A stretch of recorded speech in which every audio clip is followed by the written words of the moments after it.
Hello guys, welcome back to my YouTube channel. අද අපි දවස් දෙකක ට්‍රිප් එකක් යනවා. ඉතින් අපි කැම්පස් එකෙන් පාන්දර 3ට තමයි පිටත් උනේ. උදේ 6 වගේ වෙද්දී අපි බලන්න යන පළවෙනි තැනට ආවා. දැන් මේ අපි ඉන්නේ සීගිරියේ. ඉතින් අපි ආපු ගමන්ම මුලින්ම උදේට කෑම කාලා ඊට පස්සේ තමයි අපි සීගිරිය බලන්න ගියේ.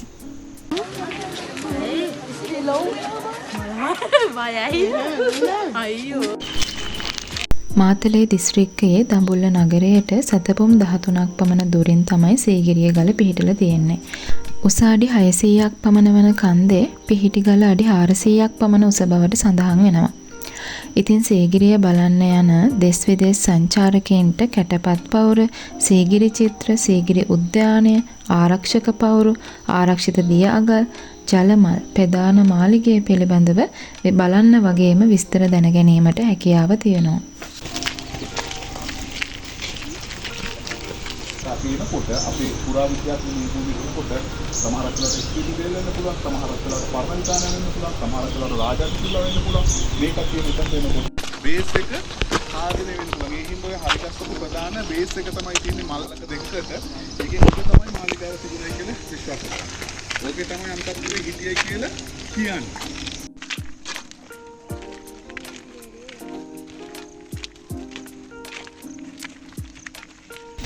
තමයි නිර්මාණය වෙලා තියෙන්නේ. මේ වෙන ගත්තොත් කියන්නේ මේ වෙන්නේ ඉවාලේටරේට බලමු කක්කා.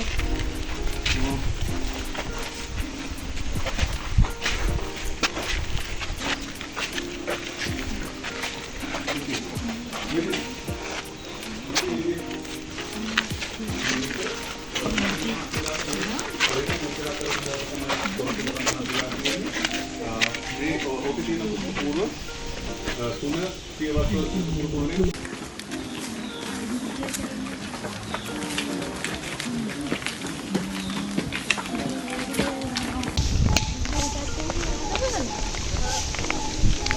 අර පැත්තේ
modern graffiti තියෙනවා.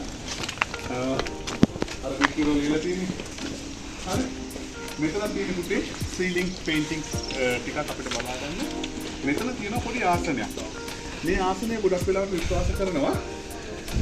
දැන් අපි දැනගත්තනේ සීගිරිය ක්‍රිස්තුපූර්ව 1300 වස් කාලයේදී විසුණු වහන්සේලා විසින් භාවිතා කරන්නට ලක් කරන්නට ඇති කියලා. උන්වහන්සේලා විසින් සමකාලීනව භාවිතා කරනකොට භාවිතා කරන්නට ඇතයි කියලා විශ්වාස කරන සීට් එකක්. මේක කන්ට්‍රොවර්ෂියල්. මේක පිළිබඳව මත තියෙනවා. සමහරක් වෙලාවට රජුරුවන්ගේ මේ තියෙන්නේ රාජ්‍ය සභා මණ්ඩපයේ ගල. හරි? මේ ගල මෙතන තියෙනකොට මේ වගේ සීට් එකක් මේ විදිහට විසුණු වහන්සේලාට මෙච්චර හොඳ කම්ෆර්ටබල් සීට් එකක් හදන්න නැතුව ඇති කියලා සමහරු තර්ක කරනවා. නමුත් ඒකම සමහර යෝජනා කරනවා භාවනාවේ යෝගී විසුණු වහන්සේලාට මේ වගේ සීට් එකක් හදන්නට ඇති කියලා. මොකද රජකල වගේ තැන්වලට ගියන් පස්සේ පුතේ අපිට පේන්න තියෙන්නේ සීට් එක ගලෙන් හදලා නැහැ. ඒ කියන්නේ රජකල කියන්නේ මේ වගේම ශුෂ්ක කලාපික තැනක් නේ. හැබැයි ඒ සීට් එක පුතේ අපි අර දැන් දැකලා තියෙනව නේද ජේස්ට් එකේ අර ගෑන් ළමෙක් පිළිමක ලොකු වාඩින රවුම් පුටුව. ඒ වගේ පුතු තමයි පුතේ රජකල හම්බුනේ. වික්ෂුන් වහන්සේලාට හරි සෝපනසුව අපහසුවකින් තොරව භාවනා කරන්න පුළුවන් වෙන සීට්ස් තමයි අපිට රජකලදී හම්බ වෙන්නේ.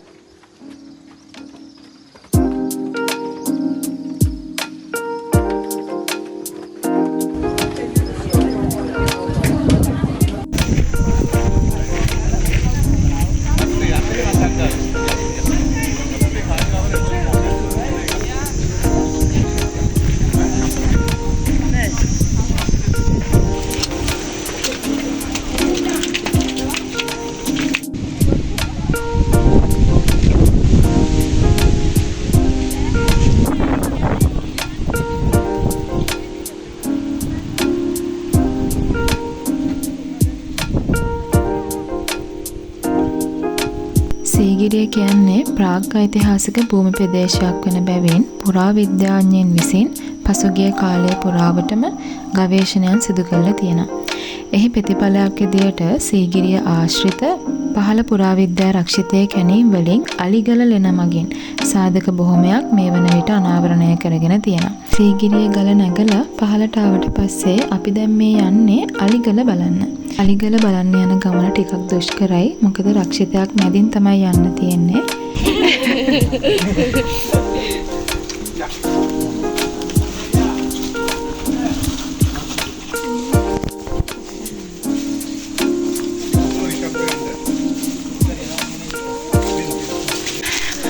ආපු මාර්ගය ගැන වාට මොකද හිතෙන්නේ? හොඳයි. කටුකයි නම සුන්දරයි. අම්මෝ.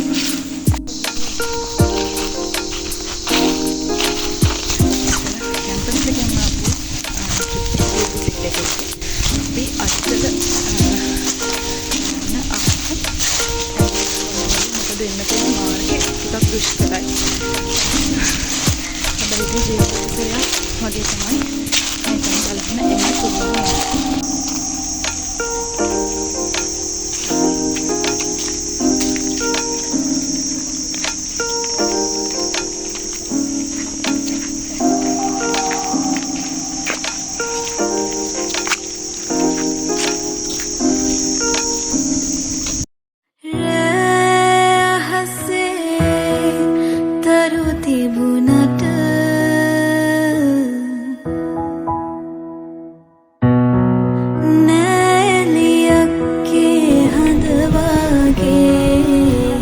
ඊට පස්සේ අපි දවල්ට කෑම කාලා එදා දවසේ ඊළඟට බලන්න යන්න තියෙන රිටිගලට ආවා. A few moments later. පුරාවිද්‍යාත්මක වටිනාකමක් සහිත රිටිගලෙන් ආගමික සංකීර්ණයක නටබුම් හමු වෙනවා. ඉතින් ඒ ගැන විස්තර දැනගන්න තමයි අපි අද රිටිගලට ගියේ.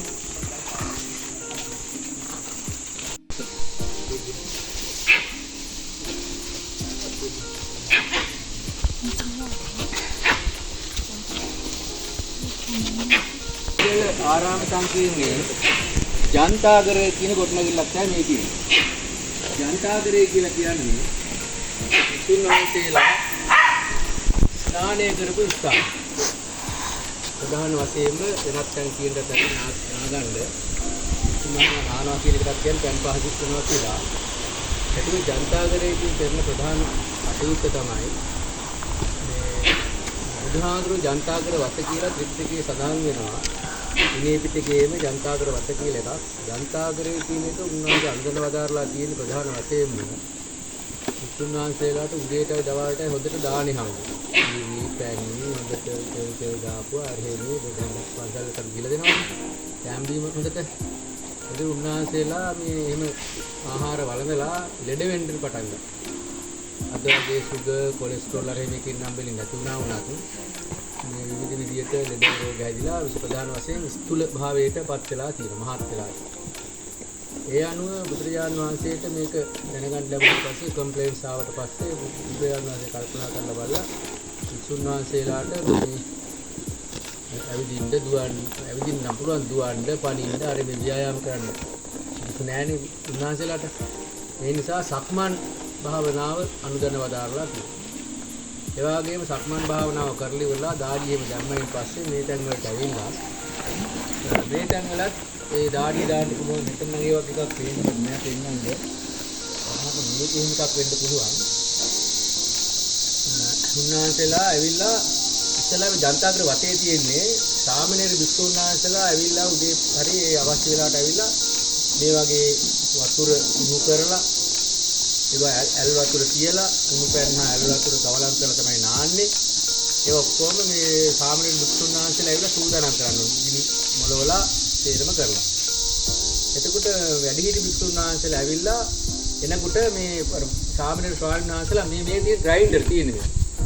අර තියෙන ග්‍රයින්ඩරේ කොටස මේ වගේ මේ කොළ පොතු මැටි වර්ග එහෙම දාලා චූර්ණ හදනවා. චූර්ණ හදලා මේ ඇඟේ ගල්වනවා. අද අපි සබන් ගන්නවා. අර මේ කරනවා වගේ මේ ඔක්කොම ඇඟේ ගල්වගෙන මේගොල්ලෝගේ පාසලෙන් පැක් එකක් දාගන්න. ඔක දාගන්න.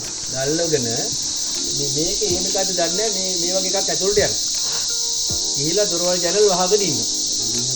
මිනිහල් ගෙවල් කියලා කියන්නේ මං හිතන්නේ මෙන්න මේක ඒ වගේ එකක් වෙන්න ඇති. මෙතන මේ මට කියන්න අමාරු මේක වෙන තැන් වල නම් හොඳටම තියෙනවා දකින්න. ඒක ඇතුළට ගිහිල්ලා ඉන්නකොට ඔක්කොම දාඩිය දාලා මේ වැක්කිරලා හොයරලා ඇඟේ තියෙන දාඩිය යනවා. දාඩිය පිට කිරීම තුළින් අර ස්ථූලභාවය නැති වෙලා කොලෙස්ටරෝල් සුක්‍රීනි ඒ කියන ලෙඩ රෝග වලට අදාළ දේවල් දාඩිය වලින් පිට වෙලා යනවා. පිට වෙලා ගියාට පස්සේ උන්වහන්සේලා උණු පැන් ඊගට ඇල් පැන් අවශ්‍ය නම් දෙකම කවලම් කරලා අවශ්‍ය නම් මේකේ මැදටලා නාගන්නේ පුළුවන්ද මේ වගේ උඩ ඒ පැන් භාජන තියලා ඒ වගේ නාන්න ඇති. හරක ඇවිල්ලා මේ මොකක්ද ඒක? උරුවක්. ඒක ගල් ඇඳක් වගේ. ගල් ඇඳක් වගේ කියලා ගල් ඔරුවක් කියලා නම් කියන්න අමාරු. ඒකත් මොකක් හරි ප්‍රයෝජනයක් සඳහා ගන්න ඇති. මේ ඒකට මේ වගේ මේ මෙන්න මෙතෙන්ට ඇවිල්ලා බැලුවොත් එම් පේනවා මේ වගේ මේ අඹරලා මේකට දැම්මයින් පස්සේ මෙතනින් මේ තියෙනවා පිට වෙලා එන්න ඒක මේ පිට වෙලා ඇද්දී ඒ චූර්ණ වර්ග ඒවත් එක්ක තමයි නාන්නේ. ඒකට සමහර මේ සාමිනේර වික්තුන් වහන්සේලා මොකද කරන්නේ වැඩිහිටි ස්වාමීන් වහන්සේලා මේක ඇතුළට ගියායින් පස්සේ ඉන්න වෙලාවක් තියෙනවනේ. ඒක දාඩි දාලා මේ පාවුණෙන් පස්සේ එළියට එන්න බෑ. සාමාන්‍යයෙන් ස්වාමීන් වහන්සේලා මොකද කරන්නේ ජනතාවගේ වතේම තියෙනවා. ඇතුළට ගියායින් පස්සේ ලොක් එකක් දාන්න. එළියට එන්න බැරි වෙනවා. ඉතින් අර එළියට එන්න බැරි වෙන ලොක් එක දැම්මයින් පස්සේ අර හාමුදුරුවෝ කෑ ගහනවා අර මේ කරලා ඒ අරින්නේ නැහැ. එතකොට මේ කවුරු හරි කෙනෙක් ඉඳලා අරලා දුවනවා යන්නේ.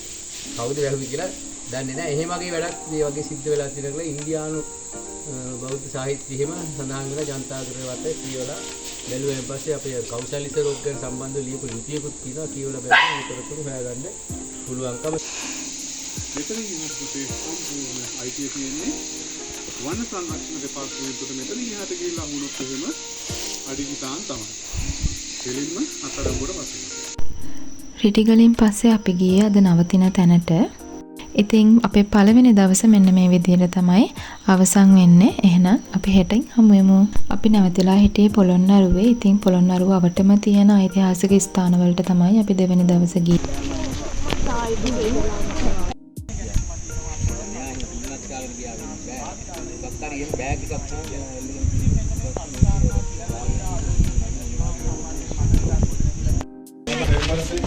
ඒකේ ගඩොල මෙහාට පන්නලා තියෙනවා. ලොකු විද්‍යාවෙන් චූටි ගඩොල පන්නන උඩ සම්පූර්ණ වහලක් විදිහට හරිගස්සගෙන තමයි ඇවිල්ලා තියෙන්නේ. දැන් අපේ අනුරාධපුරයේ අබේගිරියට යනකොට ජේතවනයේට යනකොට ඔයගොල්ලෝ දන්නවා ඉස්සර බෞද්ධ විශ්වවිද්‍යාලයේ ක්‍රමවේදයක් තිබුණා. ඉන්දියාවේ නාලන්ද විශ්වවිද්‍යාලය, වික්‍රමශීලා මේ වගේ විශ්වවිද්‍යාල පදනම් කරගෙන බෞද්ධ අධ්‍යාපනයක් තමයි දක්නට ලැබුණේ. ඉතින් ලංකාවේ අනුරාධපුරයට ආවන් පස්සේ අබේගිරිය කියලා කියන්නේ මහා විහාරය කියලා කියන්නේ ජේතවනය කියලා කියන්නේ බෞද්ධ විශ්වවිද්‍යාල විදිහට තමයි පරිචය වෙන්නේ. ඉතින් එතකොට පොළොන්නරුවේ රාජධානිය මාරු වීමත් එක්කලා පොළොන්නරුව පදනම් කරගෙන ඇතිවෙච්ච බෞද්ධ විශ්වවිද්‍යාල සම්ප්‍රදාය තමයි ආලාහන පිරිවෙන්ගේ ආපතේ කියලා කියන්නේ. ඉතින් ඒ ආලාහන පිරිවෙන් විශ්වවිද්‍යාලය පදනම් කරගෙන තිබුණු බෞද්ධ අධ්‍යාපනික මධ්‍යස්ථානයේ පුස්තකාලය මේ භූමියේ පදනම් කරගෙන තියෙන කටි කියලා විශ්වාස කරනවා. ඉතින් මේකෙන් හම්බ වෙලා තියෙන තොරතුරුත් එක්කලා ගත්තා. පස්සේ මෙතන ප්‍රධාන ගොඩනැගිලි විදිහට තිබුණාට විදේශීය වශයෙන් එහෙම නැත්නම් ප්‍රාදේශීය වශයෙන් ඉන්න භික්ෂුන් වහන්සේලා මේ ස්ථානයට අධ්‍යාපන කටයුතු කරන ආවන් පස්සේ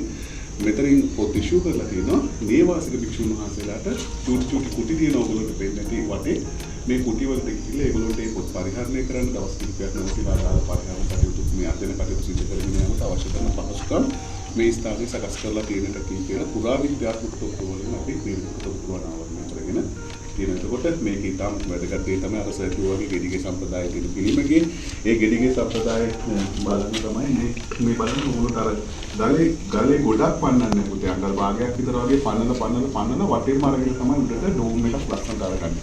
එතකොට ඔයගොල්ලෝ අනුරාධපුරයට ගියා නම් මේ ලස්සන උළුවස්ස තියෙනවනේ. ජේතවනේ පිළිමේ ඒ වගේ ලස්සන උළුවස්සක් තමයි මේ තියෙන්නේ. මේක ලස්සනට කපරාරු කරලා අත් තියෙන සර්කියුලර් චිත්‍රවල මේ චිත්‍රවල තොරතුරු දැන් අපේ එලෙක්ට්‍රික් කිව්වනේ ලස්සන චිත්‍ර හදලා තියෙනවා කියලා ඔයගොල්ලෝ පේනවද මෙතන? පේන්ටින්ග්ස් වගේ චිත්‍ර වෙලා තියෙනවා. right? හරි අපි වෙන ඉක්මනට යන්න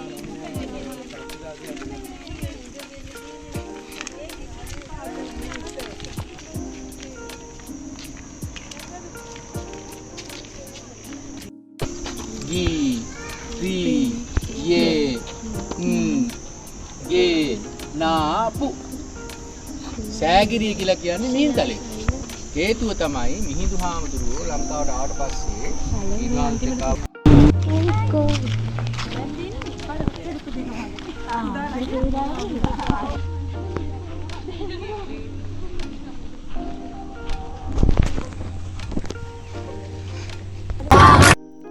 දවස් දෙකක පීල්ඩ සෙට් එක මේ විදියට අවසන් වෙනවා.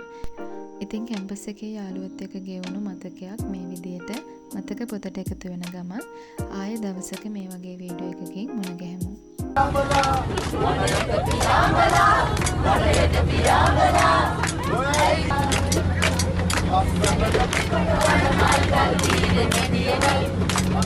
Thank you.